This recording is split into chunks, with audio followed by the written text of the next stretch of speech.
Boo.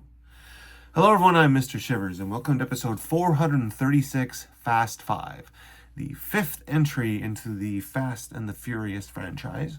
Say that 5 times fast. And this was a fun one. I know when I watched the original four in theaters, I kind of felt disillusioned. And then the fifth one looked fun. It had Dwayne "The Rock" Johnson joining the crew.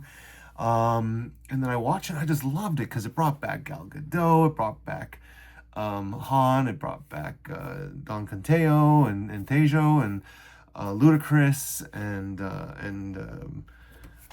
Tyrese Gibson and all these. They all came back just to do the big heist, the big adventure.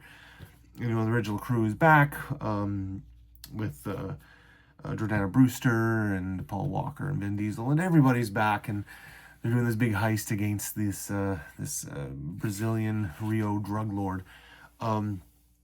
And I just found it fun. I just found it just snappy. The relationships between each other, the characters were just so good.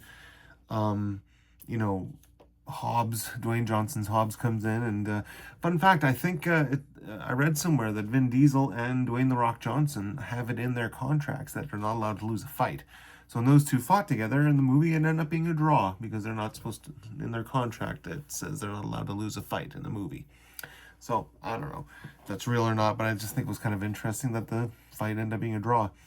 But it was fun. It was one of the few ones that got me reinterested in the Fast and the Furious series again, and the insanity of them dragging that safe down the road just began the whole craziness of forget physics and forget logic in these movies anymore, and you just sit back and enjoy the fun, enjoy the characters, enjoy just how much fun these movies are with the racing and this whole setup about how they're gonna do the heist, how they're gonna win the day kind of deal. And that's what makes it fun. Of course, the character relationships are great between, like, you know, Roman and Tej and everybody, and Gal Gadot and Han and everyone. It's just fun to watch. And so yeah, this was a fun one. This was my favorite. This is one of my favorite one of them all, other than Seven, because Seven was the emotional epiphany after Paul Walker passed away.